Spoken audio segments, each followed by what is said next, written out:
আমরা আমাদের আসর নামাজে জানাজার পূর্বে আমরা দাঁড়ি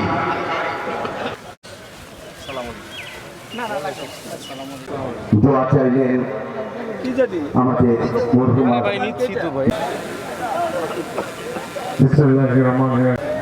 মরহুমার বড় অভিজ্ঞ একজন সফল পুরুষের পিছনে সবসময় একজন দানবী এবং সাপোর্টিভ একজন সহকর্মী লাগে ওনাকে সাকসেসফুল করার জন্য। সো আমার নানি ছিল সেই মহিলা যে আজকে এত বছর পর্দার আড়ালে থেকে আজকে আমার নানাকে সাপোর্ট দিয়েছেন, যাতে উনি আজকে এই দেশের জন্য কাজ করতে পারেন। যদি ঘুরে দেখেন প্রত্যেকটা গাছ যা দেখছেন মুনিসিপালিটি কিন্তু এত সুন্দর লাগে, কারণ এত ধরনের গ্রিনারি, এত ধরনের সারা জীবনই রয়ে যাবে এখানে। এই গাছপালাগুলো যতদিন আছে ওনাকে আমরা সবসময় এই পরিবার আপনারা দেখতে পাচ্ছেন যে ওনার নাতি পর্যন্ত 35 মানুষ হতে পেরেছে। আর আমাকে যে স্নেহ করতেন এগুলো আমি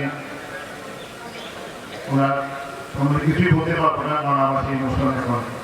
আজকে বিদায় জানাচ্ছি যার জীবনের ইতিহাস যদি আমরা বর্ণনা করতে চাই ঘন্টার পর ঘন্টা লাগবে।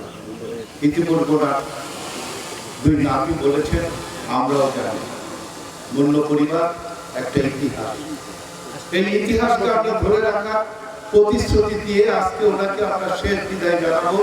শেষ বিদায়ের সময় শুধু আপনাদের কাছে অনুরোধ করবো, আপনারা প্রাণ থেকে হৃদয় থেকে দোয়া করবেন মহান আল্লাহ তাআলা যেন ওনাকে। আমি চাচা ডাকতাম, আমাকে বাবাই ডাকতেন সবসময়।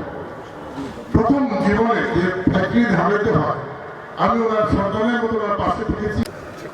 করতে আমি মানিকগঞ্জবাসী কিংবা আমি হরিরামপুরবাসীর মাধ্যমে যখন নির্বাচন করতে গিয়েছি, যেখানেই এই মন্য পরিবারের কথা এসছে সবার কাছ থেকেই আমি একটা কথা শুনতাম যে মরহুমার কথা যখন আসতো বলতে উনি খুব ভালো মানুষ ছিলেন। আমি ওনার মৃত্যুতে গভীরভাবে শোকাহত। আমি পরিবারের সদস্যদের সবাইকে এই শৈবার শক্তি হোক এই এতে প্রার্থনা করছি এবং আল্লাহ যেন ওনাকে ব্যস্ত নসিব করেন।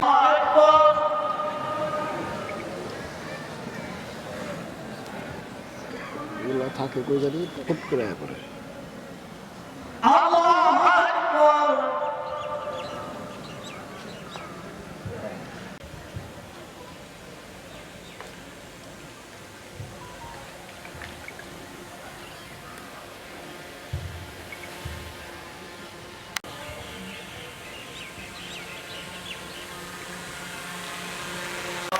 আসসালামু আলাইকুম ওয়া রাহমাতুল্লাহ। আসসালামু আলাইকুম ওয়া রাহমাতুল্লাহ। এই পরে প্রেস পরে যা আসতে দেন ভাই মুহাম্মাদুর রাসূলুল্লাহ। আল্লাহ আকবার বান্দার সহচর ভক্ত আল্লাহ ধৈর্য ধারণ করা